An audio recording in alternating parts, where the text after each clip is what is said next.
प्रिय दर्शकों, राधे राधे, जय श्री कृष्ण। मैं आपका ज्योतिष मित्र सुदर्शनाचार्य संदीप त्रिपाठी आपके अपने YouTube चैनल एस्ट्रो राधे गुरु में आप सबका हार्दिक स्वागत एवं अभिनंदन करता हूं। दर्शकों, यदि आप अपनी कुंडली का विश्लेषण कराना चाहते हैं या फिर कुंडली बनवाना चाहते हैं तो हमारे व्हाट्सएप नंबर पर कॉल करके हमसे संपर्क कर सकते हैं। हमारा व्हाट्सएप नंबर है 9140819264। इस नंबर पर कॉल करके अपना अपॉइंटमेंट ले सकते हैं और सर्वोदय नगर लखनऊ में हमारा मिलने का समय है शाम को 5 बजे से 7 बजे के बीच में। इस बीच में आप व्यक्तिगत रूप से भी हमसे मिल करके अपने कुंडली के विषय में जानकारी प्राप्त करके और उसका उचित निवारण करके सुखी हो सकते हैं। दर्शकों, आज हम एक ऐसे विषय पर चर्चा करेंगे जो संतान भाव से ही संबंधित है, लेकिन जिसकी चर्चा बहुत होती है। यदि किसी दंपति का विवाह के उपरांत 4-5 वर्ष तक यदि किसी दंपति का विवाह के उपरांत 4-5 वर्ष तक संतान न हो तो देवियां परेशान हो जाती हैं और यहाँ वहाँ झाड़ फूँक कराने के चक्कर में परेशान हो जाती हैं। और सुनने में आता है कि अमुक नेवतिया कह रहे थे कि कोख बंध गई है। दर्शकों, एक कोख बंध जाना क्या होता है? इसी को ज्योतिष की भाषा में काक बंध्या योग कहते हैं। ज्योतिष में काक बंध्या योग होता है। एक प्रकार का निसंतान योग है। ये 2 प्रकार का होता है। एक तो ऐसा काक बंध्या योग है जिसमें संतान होके जीवित नहीं रहती है और उसके आगे फिर संतान नहीं होती है। दूसरा, जिसमें संतान होती ही नहीं है। तो दर्शकों, आइए देखते हैं काक बंध्या योग क्या होता है। कौन ग्रह कहाँ कुंडली में बैठे हों तो काक बंध्या योग बनता है। काक बंध्या योग 3 सूत्र हैं इसके। पहला सूत्र है, यदि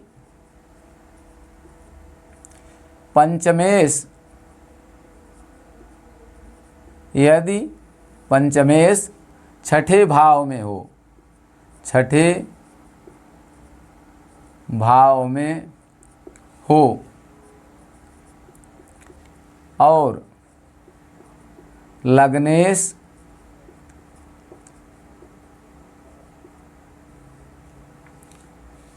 मंगल से युक्त हो, लग्नेश मंगल से युक्त हो तो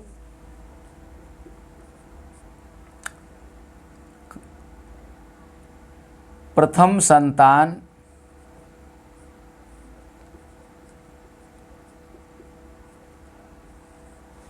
होकर जीवित नहीं रहती।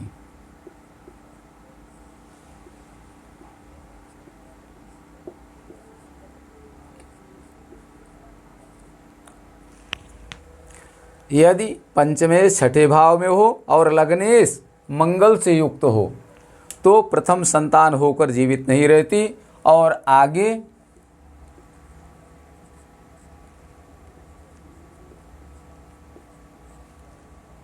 संतान नहीं होती। संतान नहीं होती। पहला सूत्र है। मान लिया किसी जातक की वृष लग्न की कुंडली है। वृष, मिथुन, कर्क, सिंह, कन्या, तुला, वृश्चिक, धनु, मकर, कुंभ, मीन, मेष, इस प्रकार से राशियां।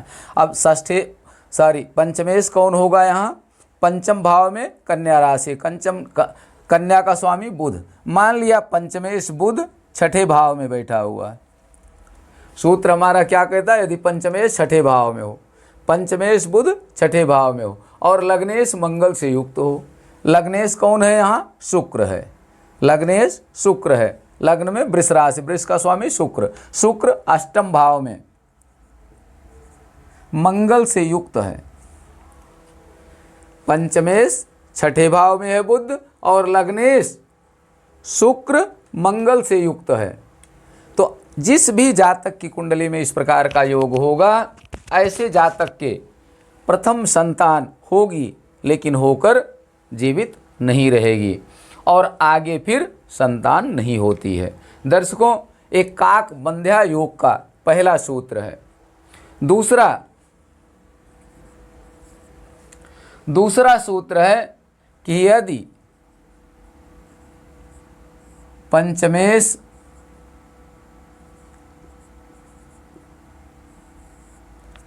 दूसरा सूत्र है यदि पंचमेश अपनी नीच राशि में होकर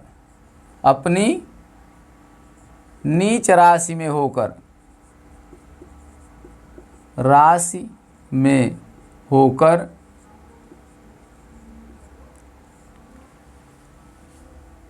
6, 8, 12 भाव में हो और पंचम भाव में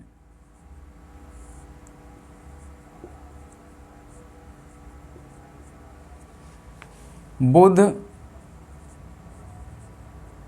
और केतु हों,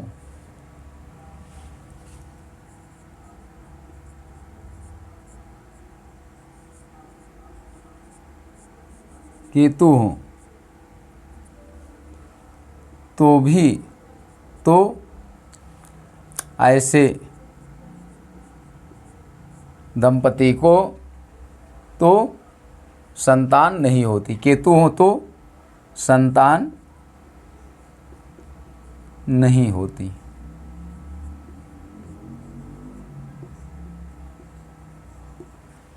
दूसरा सूत्र है यदि पंचमेश अपनी नीच राशि में हो, पंचमेश अपनी नीच राशि में होकर 6, 8, 12 भाव में हो और पंचम भाव में बुध और केतु हों तो संतान नहीं होती, कोई संतान नहीं होती ऐसे जातक को। दर्शकों, मान लिया किसी जातक की सिंह लग्न की कुंडली है। कौन सी लग्न है? सिंह लग्न की कुंडली है।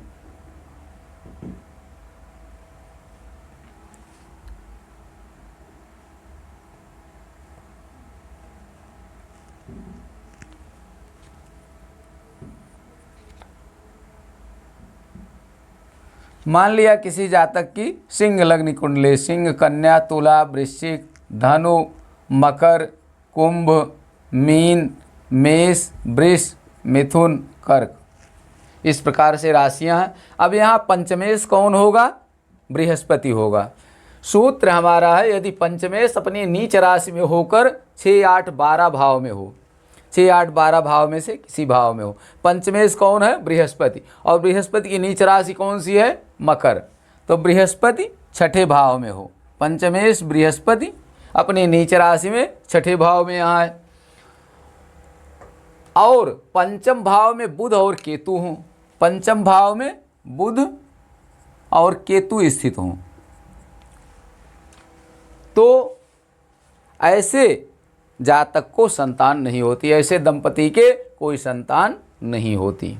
दर्शकों, एक काक बंध्या योग का दूसरा लक्षण है यदि किसी जातक की लग्न कुंडली में पंचमेश 6, 8, 12 भाव में से किसी भाव में अपनी नीच राशि में हो और पंचम भाव में बुध और केतु बैठे हों तो ऐसे जातक को कोई संतान नहीं होती और ये कहा जाता है कि इनकी कुंडली में काक बंध्या योग है या इनकी कोख बंधी हुई है। दर्शकों, आइए तीसरा सूत्र देखते हैं काक बंध्या योग का। तीसरा सूत्र क्या है? यदि पंचमेश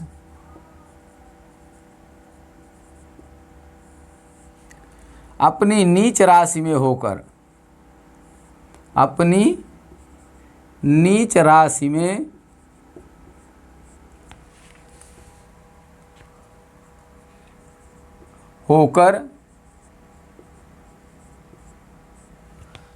पंचम भाव को न देखता हो, पंचम भाव को नहीं देखता हो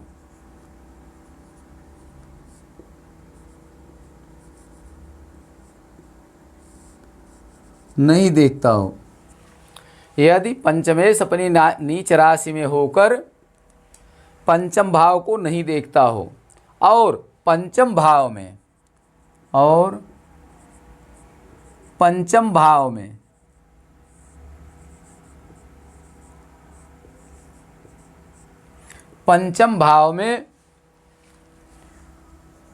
शनि और केतु बैठे हों,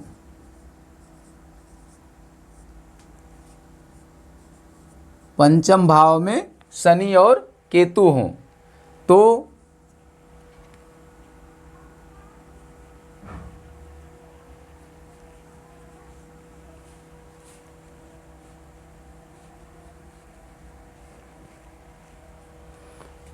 पंचम भाव में शनि और केतु हों तो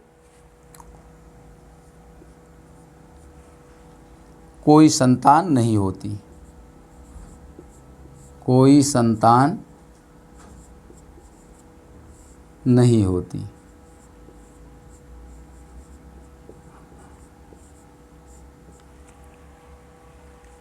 दर्शकों, यदि पंचमेश अपनी नीच राशि में होकर पंचम भाव को नहीं देखता हो और पंचम भाव में शनि और केतु हों तो कोई संतान नहीं होती। आइए देखते हैं। मान लिया किसी जातक की वृश्चिक लग्न की कुंडली है, मान लिया किसी जातक की वृश्चिक लग्न की कुंडली है। वृश्चिक, धनु, मकर, कुंभ, मीन। पंचम भाव में कौन सी राशि होगी? मीन राशि। मीन का स्वामी बृहस्पति होता है। बृहस्पति, मान लिया किसी जातक की वृश्चिक लग्न की कुंडली है। वृश्चिक, धनु, मकर, कुंभ, मीन, मेष, वृष, मिथुन, कर्क, सिंह, कन्या, तुला, इस प्रकार से राशियां हैं। अब यहाँ पंचमेश कौन है? पंचम भाव में मीन राशि है। मीन का स्वामी बृहस्पति। बृहस्पति की नीच राशि कौन सी है? मकर राशि। तो मकर राशि तृतीय भाव में है, तो यहाँ बृहस्पति तृतीय भाव में अपनी नीच राशि में है। सूत्र हमारा क्या है? यदि पंचमेश अपनी नीच राशि में होकर पंचम भाव को नहीं देखता हो। बृहस्पति की देखिए पंचम भाव पर दृष्टि है, 1 2 3, तीसरी दृष्टि है। बृहस्पति किन किन भावों को पूर्ण दृष्टि देखते हैं? बृहस्पति जहाँ बैठते हैं उससे 5वें भाव को, 7वें भाव को और 9वें भाव को पूर्ण दृष्टि देखते हैं। तीसरे भाव को पूर्ण दृष्टि से नहीं देखते। तो बृहस्पति की पूर्ण दृष्टि पंचम भाव पर नहीं है, बृहस्पति अपनी नीच राशि में है।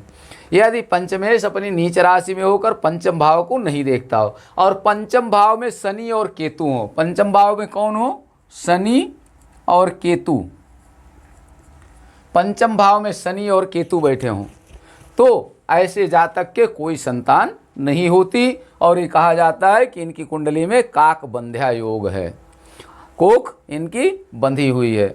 दर्शकों, ये कुंडली में काक बंध्या योग के लक्षण हैं, लेकिन मैं आपसे एक बात कहना चाहूँगा कि 9 ग्रह से ऊपर भी एक ग्रह है जो भगवान का अनुग्रह है। अगर गोविंद की कृपा हो जाए, ठाकुर जी की कृपा हो जाए तो ये ग्रह कुछ नहीं कर सकते हैं। इसलिए कितना भी योग हो, हताश मत होइए, निराश मत होइए, झाड़ फूंक के चक्कर में बहुत मत पड़ें। हाँ, संतान गोपाल मंत्र का जाप करें अधिक से अधिक। संतान गोपाल मंत्र कौन सा है? देवकी सुत गोविंद वासुदेव जगतपते देहि में तनयम कृष्ण त्वामहम शरणम गतः। इस मंत्र का अधिक से अधिक पति पत्नी मिलकर जाप करें, भगवान नारायण की आराधना करें, बांके बिहारी जी का दर्शन करें। निश्चित रूप से राधा रानी की कृपा से, बांके बिहारी जी की कृपा से संतान होगी। यदि कोई जीन संबंधी प्रॉब्लम नहीं है तो निश्चित रूप से संतान होगी। और कई बार डॉक्टर कहते हैं कि आप में शुक्राणु नहीं है, पत्नी से कहते हैं, स्त्री से कहते हैं कि आप में संतान के लक्षण नहीं हैं, जिन चीज़ों से संतान होते हैं, शुक्राणु और अंडाणु का अभाव है, संतान नहीं हो सकते, लेकिन इसके बाद भी ठाकुर जी की सेवा में लगे रहे निरंतर, और ठाकुर जी की कृपा हुई, योग बन गया और उनके संतान हुई, वृद्धावस्था में संतान हुई, ऐसे भी देखने में आया। इसलिए कभी निराश न हो, अपने कुंडली योग्य ज्योतिषी को दिखाएं। अगर कोई न मिले तो आप हमारे व्हाट्सएप नंबर पर अपनी कुंडली सेंड करें, अपना कुंडली का डिटेल सेंड करें। निश्चित रूप से जरूरी नहीं कि काक बंध्या हो पूर्ण रूप से। अगर कोई शुभ ग्रह इन ग्रहों को देख रहे हैं, पंचम भाव पर शुभ ग्रह की दृष्टि पड़ रही है, पंचमेश पर शुभ ग्रह की दृष्टि पड़ रही है, तो बहुत संभावना है कि संतान हो सकती है। इसलिए निराश और हताश बिल्कुल न हो, झाड़ फूक के चक्कर में बिल्कुल न पड़ें। संतान गोपाल मंत्र का अधिक से अधिक जप करें, भगवान नारायण की आराधना करें, और जो ग्रह खराब हैं उनकी शांति का उपाय करें। निश्चित रूप से संतान होगी, अवश्य होगी, और अगर नहीं होगी तो प्रयास करना हमारा काम है। 100% अपना योगदान देना चाहिए, और जब हम 100% योगदान देते हैं तो परमात्मा भी द्रवीभूत हो जाते हैं हमारे ऊपर, हमारे परिश्रम से, और कृपा बरसा देते हैं। इन्हीं शब्दों के साथ दर्शकों, आप सबको राधे राधे, जय श्री कृष्ण। हमारा वीडियो देखने के लिए आप सबको बहुत बहुत आशीर्वाद। आप सब स्वस्थ रहें, मस्त रहें, हंसते मुस्कराते रहें। जय हिंद।